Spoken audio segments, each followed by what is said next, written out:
अच्युतं केशवं रामो नारायणं कृष्णदामोदरं वासुदेवं हरिं श्रीधरं माधवं गोपिकावल्लभं जानकीनायकं रामचन्द्रं भजे। अच्युतं केशवं रामो नारायणं कृष्णदामोदरं वासुदेवं हरिं श्रीधरं माधवं गोपिकावल्लभं जानकीनायकं रामचन्द्रं भजे। अच्युतं केशवं रामो नारायणं कृष्णदामोदरं वासुदेवं हरिं श्रीधरं माधवं गोपिकावल्लभं जानकीनायकं रामचन्द्रं भजे। अच्युतं केशवं रामो नारायणं कृष्णदामोदरं वासुदेवं हरिं श्रीधरं माधवं गोपिकावल्लभं जानकीनायकं रामचन्द्रं भजे। अच्युतं केशवं रामो नारायणं कृष्णदामोदरं वासुदेवं हरिं श्रीधरं माधवं गोपिकावल्लभं जानकीनायकं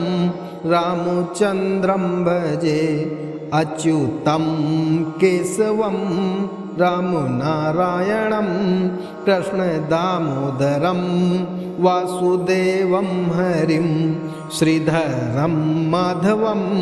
गोपिकावल्लभं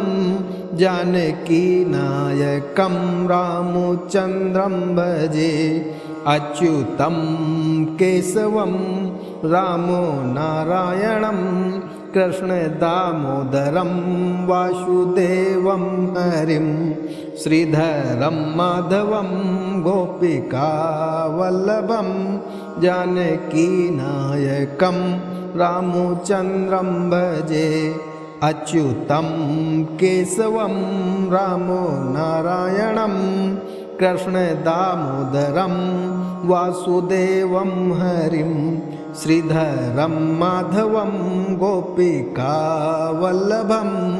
जानकीनायकं रामचन्द्रं भजे। अच्युतं केशवं रामो नारायणं कृष्णदामोदरं वासुदेवं हरिं श्रीधरं माधवं गोपिकावल्लभं जानकीनायकं रामचन्द्रं भजे। अच्युतं केशवं रामो नारायणं कृष्णदामोदरं वासुदेवं हरिं श्रीधरं माधवं गोपिकावल्लभं जानकीनायकं रामचन्द्रं भजे। अच्युतं केशवं रामो नारायणं कृष्णदामोदरं वासुदेवं हरिं श्रीधरं माधवं गोपिकावल्लभं जानकीनायकं रामचन्द्रं भजे। अच्युतं केशवं रामो नारायणं कृष्णदामोदरं वासुदेवं हरिं श्रीधरं माधवं गोपिकावल्लभं जानकीनायकं रामचन्द्रं भजे। अच्युतं केशवं रामो नारायणं कृष्णदामोदरं वासुदेवं हरिं श्रीधरं माधवं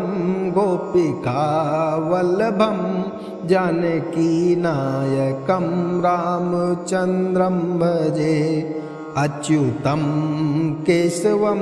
रामो नारायणं कृष्णदामोदरं वासुदेवं हरिं श्रीधरं माधवं गोपिकावल्लभं जानकीनायकं रामचन्द्रं भजे अच्युतं केशवं रामो नारायणं कृष्णदामोदरं वासुदेवं हरिं श्रीधरं माधवं गोपिकावल्लभं जानकीनायकं रामचन्द्रं भजे अच्युतं केशवं रामो नारायणं कृष्णदामोदरं वासुदेवं हरिं श्रीधरं माधवं गोपिकावल्लभं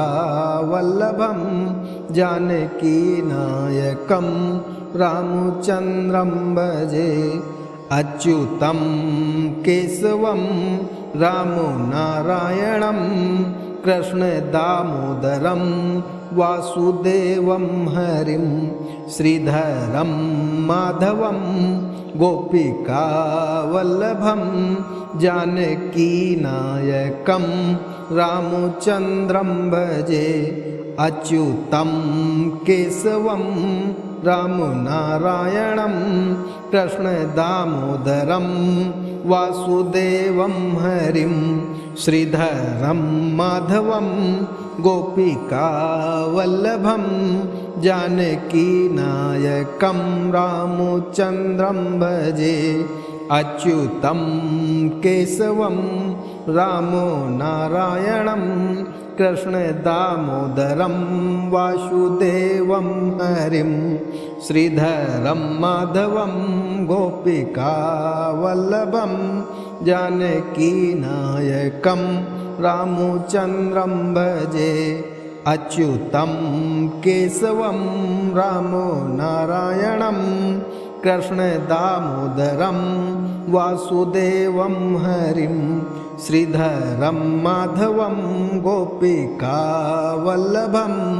जानकीनायकं रामचन्द्रं भजे अच्युतं केशवं रामो नारायणं कृष्णदामोदरं वासुदेवं हरिं श्रीधरं माधवं गोपिकावल्लभं जानकीनायकं रामचन्द्रं भजे अच्युतं केशवं रामो नारायणं कृष्णदामोदरं वासुदेवं हरिं श्रीधरं माधवं गोपिकावल्लभं जानकीनायकं रामचन्द्रं भजे अच्युतं केशवं रामो नारायणं कृष्णदामोदरं वासुदेवं हरिं श्रीधरं माधवं गोपिकावल्लभं जानकीनायकं रामचन्द्रं भजे अच्युतं केशवं रामो नारायणं कृष्णदामोदरं वासुदेवं हरिं श्रीधरं माधवं गोपिकावल्लभं जानकीनायकं रामचन्द्रं भजे अच्युतं केशवं रामो नारायणं कृष्णदामोदरं वासुदेवं हरिं श्रीधरं माधवं गोपिकावल्लभं जानकीनायकं रामचन्द्रं भजे अच्युतं केशवं रामो नारायणं कृष्णदामोदरं वासुदेवं हरिं श्रीधरं माधवं गोपिकावल्लभं जानकीनायकं रामचन्द्रं भजे अच्युतं केशवं रामो नारायणं कृष्णदामोदरं वासुदेवं हरिं श्रीधरं माधवं गोपिकावल्लभं जानकीनायकं रामचन्द्रं भजे अच्युतं केशवं रामो नारायणं कृष्णदामोदरं वासुदेवं हरिं श्रीधरं माधवं गोपिकावल्लभं जानकीनायकं रामचन्द्रं भजे। अच्युतं केशवं रामो नारायणं कृष्णदामोदरं वासुदेवं हरिं श्रीधरं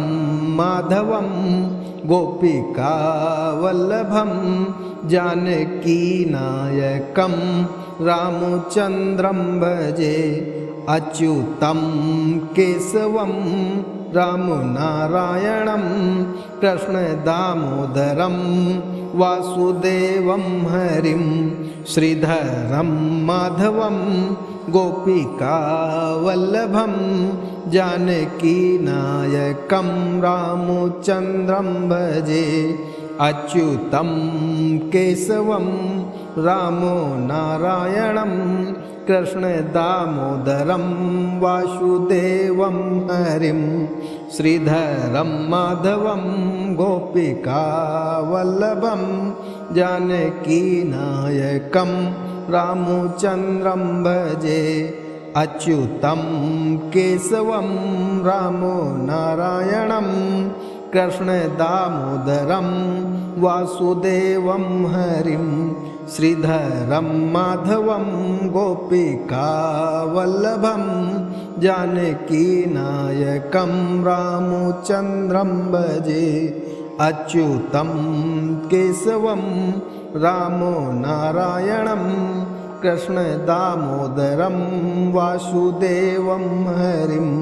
श्रीधरं माधवं गोपिकावल्लभं जानकीनायकं रामचन्द्रं भजे। अच्युतं केशवं रामो नारायणं कृष्णदामोदरं वासुदेवं हरिं श्रीधरं माधवं गोपिकावल्लभं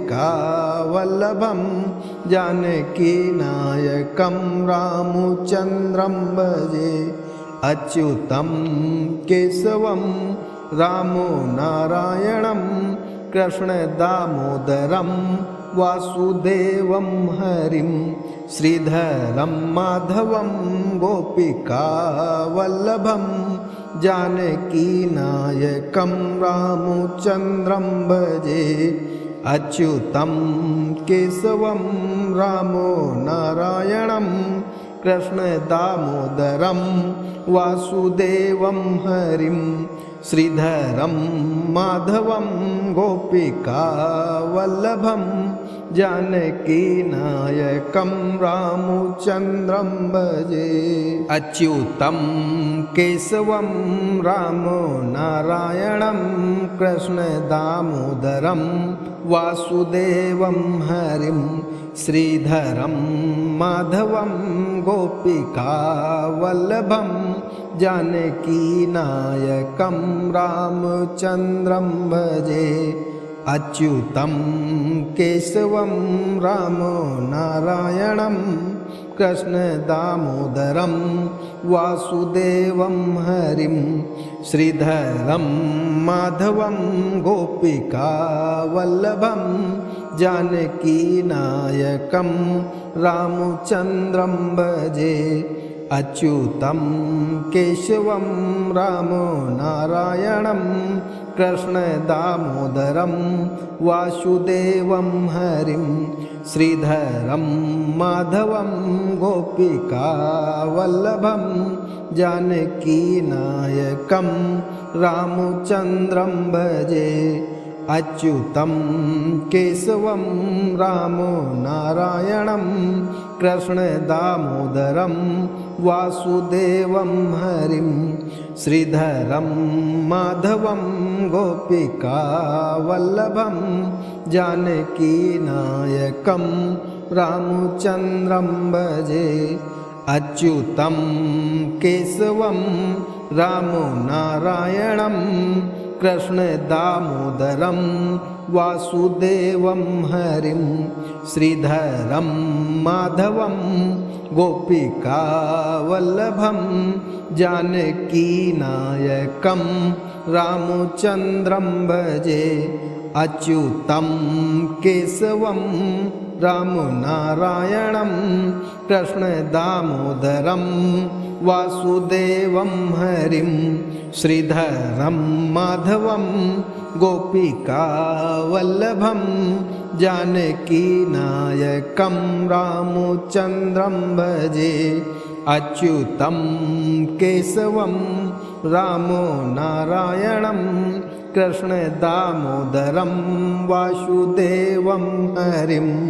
श्रीधरं माधवं गोपिकावल्लभं जानकीनायकं रामचन्द्रं भजे अच्युतं केशवं रामो नारायणं कृष्णदामोदरं वासुदेवं हरिं श्रीधरं माधवं गोपिकावल्लभं जानकीनायकं रामचन्द्रं भजे अच्युतं केशवं रामो नारायणं कृष्णदामोदरं वासुदेवं हरिं श्रीधरं माधवं गोपिकावल्लभं जानकीनायकं रामचन्द्रं भजे अच्युतं केशवं रामो नारायणं कृष्णदामोदरं वासुदेवं हरिं श्रीधरं माधवं गोपिकावल्लभं जानकीनायकं रामचन्द्रं भजे अच्युतं केशवं रामो नारायणं कृष्णदामोदरं वासुदेवं हरिं श्रीधरं माधवं गोपिकावल्लभं जानकीनायकं रामचन्द्रं भजे अच्युतं केशवं रामो नारायणं कृष्णदामोदरं वासुदेवं हरिं श्रीधरं माधवं गोपिकावल्लभं जानकीनायकं रामचन्द्रं भजे अच्युतं केशवं रामो नारायणं कृष्णदामोदरं वासुदेवं हरिं श्रीधरं माधवं गोपिकावल्लभं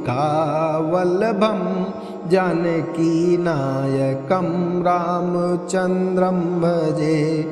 अच्युतं केशवं रामो नारायणं कृष्णदामोदरं वासुदेवं हरिं श्रीधरं माधवं गोपिकावल्लभं जानकीनायकं रामचन्द्रं भजे अच्युतं केशवं रामो नारायणं कृष्णदामोदरं वासुदेवं हरिं श्रीधरं माधवं गोपिकावल्लभं जानकीनायकं रामचन्द्रं भजे अच्युतं केशवं रामो नारायणं कृष्णदामोदरं वासुदेवं हरिं श्रीधरं माधवं गोपिकावल्लभं जानकीनायकं रामचन्द्रं भजे अच्युतं केशवं रामो नारायणं कृष्णदामोदरं वासुदेवं हरिं श्रीधरं माधवं गोपिकावल्लभं जानकीनायकं रामचन्द्रं भजे अच्युतं केशवं रामो नारायणं कृष्णदामोदरं वासुदेवं हरिं श्रीधरं माधवं गोपिकावल्लभं जानकीनायकं रामचन्द्रं भजे अच्युतं केशवं रामो नारायणं कृष्णदामोदरं वासुदेवं हरिं श्रीधरं माधवं गोपिकावल्लभं जानकीनायकं रामचन्द्रं भजे अच्युतं केशवं रामो नारायणं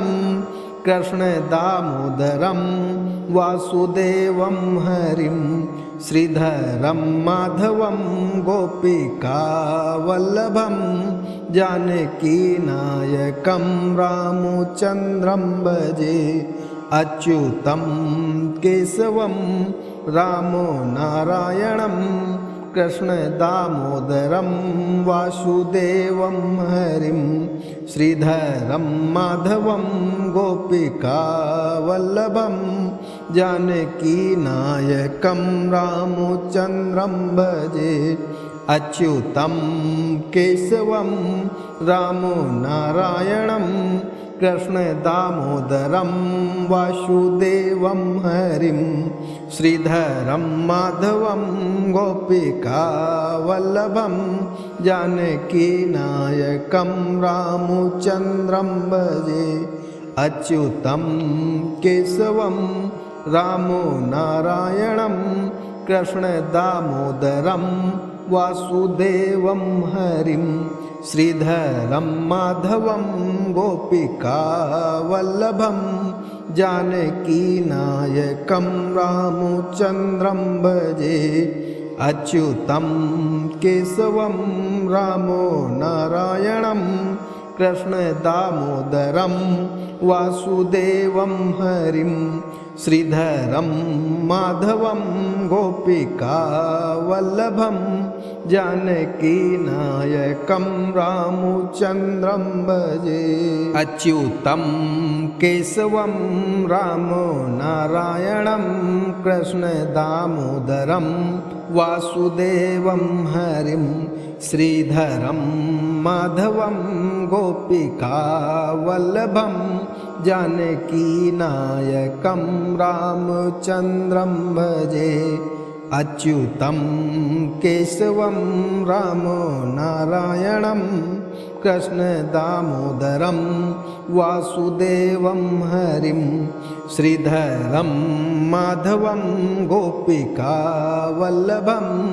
जानकीनायकं रामचन्द्रं भजे अच्युतं केशवं रामो नारायणं कृष्णदामोदरं वासुदेवं हरिं श्रीधरं माधवं गोपिकावल्लभं जानकीनायकं रामचन्द्रं भजे अच्युतं केशवं रामो नारायणं कृष्णदामोदरं वासुदेवं हरिं श्रीधरं माधवं गोपिकावल्लभं जानकीनायकं रामचन्द्रं भजे अच्युतं केशवं रामो नारायणं कृष्णदामोदरं वासुदेवं हरिं श्रीधरं माधवं गोपिकावल्लभं जानकीनायकं रामचन्द्रं भजे अच्युतं केशवं रामो नारायणं कृष्णदामोदरं वासुदेवं हरिं श्रीधरं माधवं गोपिकावल्लभं जानकीनायकं रामचन्द्रं भजे अच्युतं केशवं रामो नारायणं कृष्णदामोदरं वासुदेवं हरिं श्रीधरं माधवं गोपिकावल्लभं जानकीनायकं रामचन्द्रं भजे अच्युतं केशवं रामो नारायणं कृष्णदामोदरं वासुदेवं हरिं श्रीधरं माधवं गोपिकावल्लभं जानकीनायकं रामचन्द्रं भजे। अच्युतं केशवं रामो नारायणं कृष्णदामोदरं वासुदेवं हरिं श्रीधरं माधवं गोपिकावल्लभं जानकीनायकं रामचन्द्रं भजे। अच्युतं केशवं रामो नारायणं कृष्णदामोदरं वासुदेवं हरिं श्रीधरं माधवं गोपिकावल्लभं जानकीनायकं रामचन्द्रं भजे। अच्युतं केशवं रामो नारायणं कृष्णदामोदरं वासुदेवं हरिं श्रीधरं माधवं गोपिकावल्लभं जानकीनायकं रामचन्द्रं भजे। अच्युतं केशवं रामो नारायणं कृष्णदामोदरं वासुदेवं हरिं श्रीधरं माधवं गोपिकावल्लभं जानकीनायकं रामचन्द्रं भजे। अच्युतं केशवं रामो नारायणं कृष्णदामोदरं वासुदेवं हरिं श्रीधरं माधवं गोपिकावल्लभं जानकीनायकं रामचन्द्रं भजे। अच्युतं केशवं रामो नारायणं कृष्णदामोदरं वासुदेवं हरिं श्रीधरं माधवं गोपिकावल्लभं जानकीनायकं रामचन्द्रं भजे। अच्युतं केशवं रामो नारायणं कृष्णदामोदरं वासुदेवं हरिं श्रीधरं माधवं गोपिकावल्लभं जानकीनायकं रामचन्द्रं भजे। अच्युतं केशवं रामो नारायणं कृष्णदामोदरं वासुदेवं हरिं श्रीधरं माधवं गोपिकावल्लभं जानकीनायकं रामचन्द्रं भजे। अच्युतं केशवं रामो नारायणं कृष्णदामोदरं वासुदेवं हरिं श्रीधरं माधवं गोपिकावल्लभं जानकीनायकं रामचन्द्रं भजे। अच्युतं केशवं रामो नारायणं कृष्णदामोदरं वासुदेवं हरिं श्रीधरं माधवं गोपिकावल्लभं जानकीनायकं रामचन्द्रं भजे। अच्युतं केशवं रामो नारायणं कृष्णदामोदरं वासुदेवं हरिं श्रीधरं माधवं गोपिकावल्लभं जानकीनायकं रामचन्द्रं भजे। अच्युतं केशवं रामो नारायणं कृष्णदामोदरं वासुदेवं हरिं श्रीधरं माधवं गोपिकावल्लभं जानकीनायकं रामचन्द्रं भजे। अच्युतं केशवं रामो नारायणं कृष्णदामोदरं वासुदेवं हरिं श्रीधरं माधवं गोपिकावल्लभं जानकीनायकं रामचन्द्रं भजे अच्युतं केशवं रामो नारायणं कृष्णदामोदरं वासुदेवं हरिं श्रीधरं माधवं गोपिकावल्लभं जानकीनायकं रामचन्द्रं भजे अच्युतं केशवं रामो नारायणं कृष्णदामोदरं वासुदेवं हरिं श्रीधरं माधवं गोपिकावल्लभं जानकीनायकं रामचन्द्रं भजे अच्युतं केशवं रामो नारायणं कृष्णदामोदरं वासुदेवं हरिं श्रीधरं माधवं गोपिकावल्लभं जानकीनायकं रामचन्द्रं भजे अच्युतं केशवं रामो नारायणं कृष्णदामोदरं वासुदेवं हरिं श्रीधरं माधवं गोपिकावल्लभं जानकीनायकं रामचन्द्रं भजे अच्युतं केशवं रामो नारायणं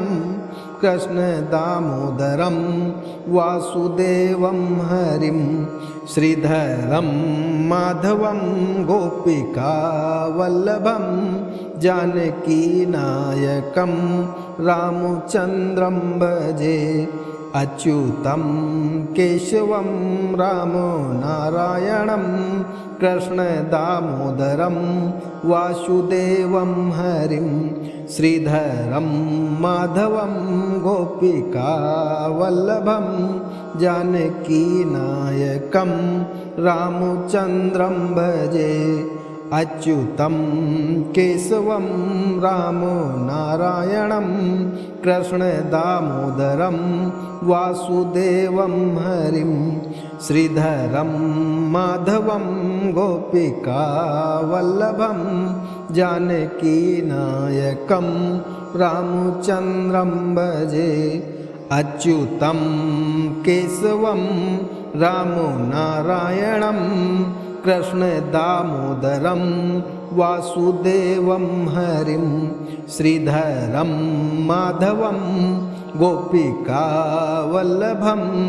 जानकीनायकं रामचन्द्रं भजे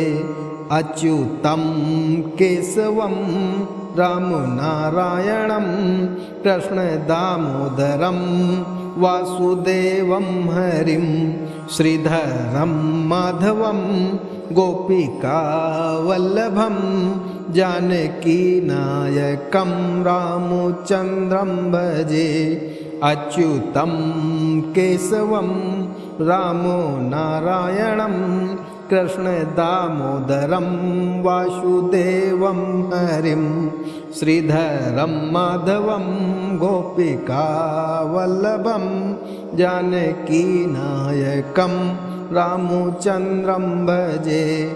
अच्युतं केशवं रामो नारायणं कृष्णदामोदरं वासुदेवं हरिं श्रीधरं माधवं गोपिकावल्लभं जानकीनायकं रामचन्द्रं भजे अच्युतं केशवं रामो नारायणं कृष्णदामोदरं वासुदेवं हरिं श्रीधरं माधवं गोपिकावल्लभं जानकीनायकं रामचन्द्रं भजे अच्युतं केशवं रामो नारायणं कृष्णदामोदरं वासुदेवं हरिं